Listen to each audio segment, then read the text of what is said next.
Bonjour, aujourd'hui je vais vous expliquer la méthode de trinôme de la forme x2 plus bx plus c.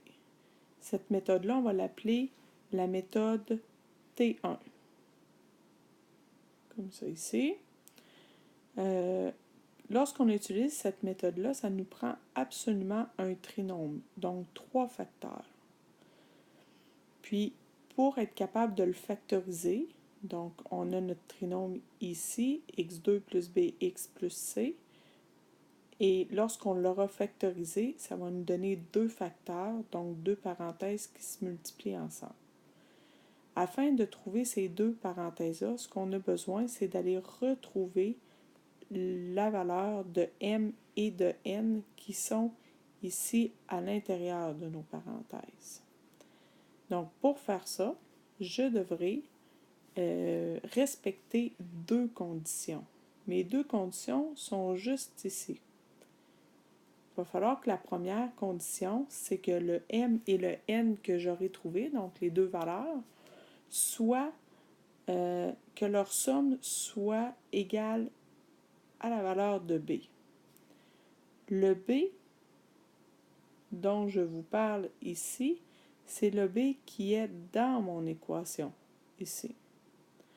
Donc, il va falloir que mon m plus mon n soit égal à b. Et la deuxième condition, m fois n est égal à c. Vous allez déduire que la valeur du c qui est ici représente la valeur du c dans mon trinôme. Donc, on va regarder avec un exemple. Je vais vous faire l'exemple 1, juste en dessous, pour vous montrer comment je vais m'y prendre. Je vais ajouter une petite chose avant, c'est que lorsqu'on va parler de la somme, je vais utiliser S pour somme. Donc, pour la première condition, j'utiliserai un S. Pour la deuxième condition, qui est le produit de M fois N, alors j'utiliserai un P. Maintenant, on est prêt pour le premier exemple. Dans mon premier exemple, je m'en viens marquer ici au bout, ça va être comme mes calculs à côté. Je vais marquer S, puis entre parenthèses, je vais marquer mon B. Je vais écrire à côté P, et entre parenthèses, je vais aller écrire C. Le B dans la parenthèse fait juste me faire penser qu'il faut que ma somme soit égale à mon B dans mon équation. Alors, si je m'en viens dans mon équation juste ici, dans mon exemple 1, x2, mon exemple 1, x2, 2 secondes, ça ne sera pas long, x2 plus 7x plus 12, eh bien, la valeur de mon b est 7. Je vais aller marquer 7 juste en dessous de mon S. Pour la valeur de mon C, que j'ai mis entre parenthèses ici, la valeur de mon C, comme j'avais dit tantôt, ça se trouve à être la valeur de 12 dans mon exemple. Donc, j'allais écrire mon 12 en dessous de mon P. Comment je m'y prends maintenant pour trouver les valeurs de M et de N? Je vais commencer avec les facteurs, donc avec mon produit, et je vais aller écrire mes facteurs. Là, au début, ce qu'on peut faire, c'est tous les écrire. Donc, je vais aller écrire 1 fois 12, 12, 2 fois 6, 12, 3 fois 4, 12. Donc, j'ai écrit tous mes facteurs et lorsque je les multiplie, je sais que ça me donne 12. Par contre, quand on va être suffisamment habitué et qu'on en aura fait quelques-uns, on pourra écrire les facteurs dont on a besoin, ceux dont on a besoin, si on est capable de les trouver rapidement. Mais de les énumérer, ça peut nous donner un coup de main. Moi ici, je sais que c'est 3 et 4 que je vais aller choisir parce que 3 et 4 respectent ma condition, ma deuxième condition qui me dit m fois n, donc m fois n est égal à c, respecte ma deuxième condition, puisque 3 fois 4 est égal à 12 et que 12 est la valeur de mon C. Et 3 et 4 respectent aussi la première condition. Donc, si je prends mon 3, que je l'additionne à mon 4, j'obtiens 7. Donc, j'ai respecté là aussi ma deuxième condition qui me dit m plus n est égal à b. Là, le plus gros du travail est fait. Une fois qu'on a fait ça, on sait que notre valeur de m vaut 3 et que notre valeur de n vaut 4. Et ce qu'il me reste à faire, c'est d'aller écrire ma parenthèse comme je vous ai montré juste ici.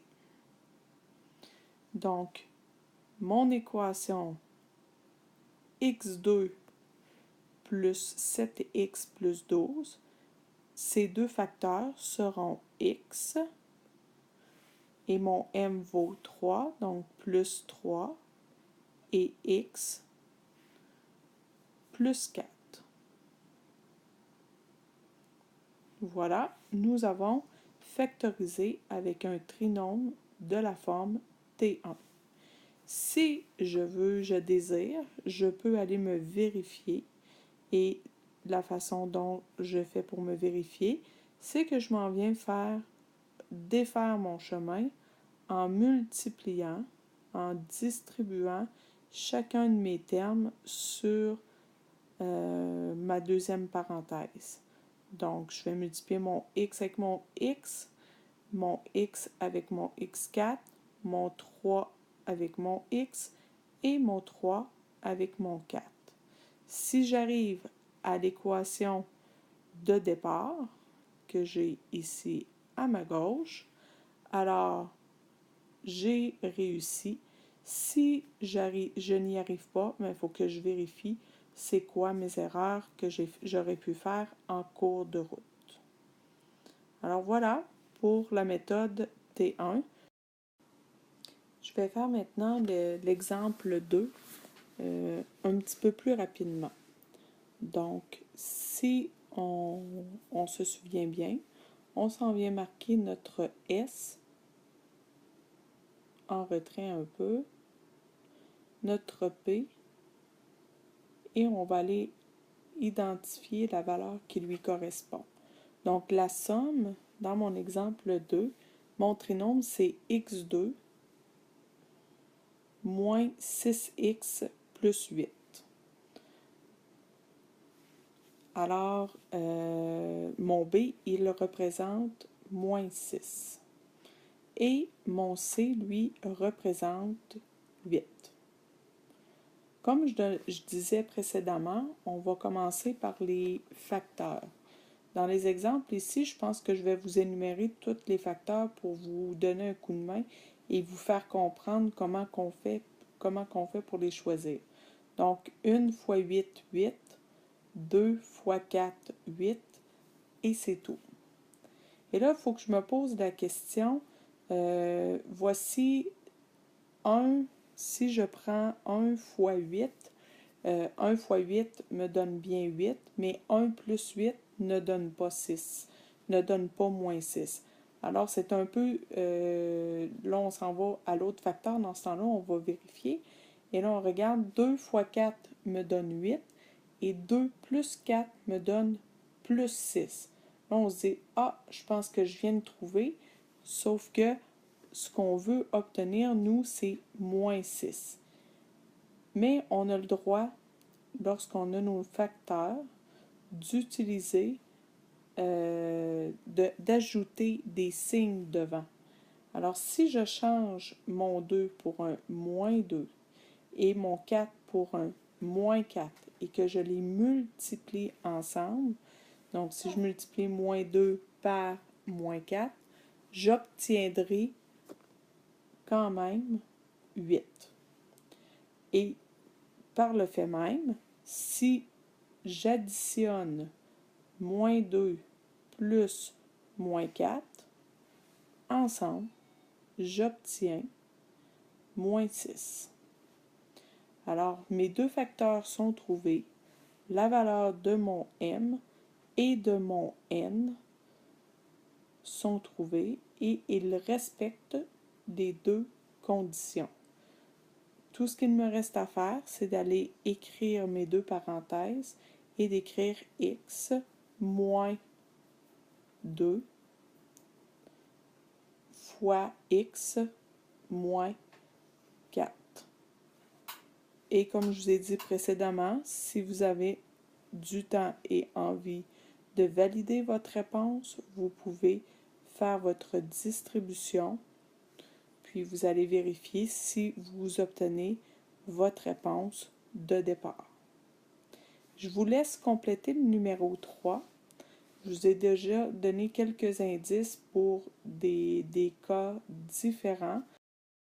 Le 3 sera aussi différent, donc soyez alerte, essayez-le et vous pourrez aller vous valider dans les notes de cours complétées sur le portail, puis ensuite essayez les exercices pour voir où vous en êtes. Alors, bonne pratique!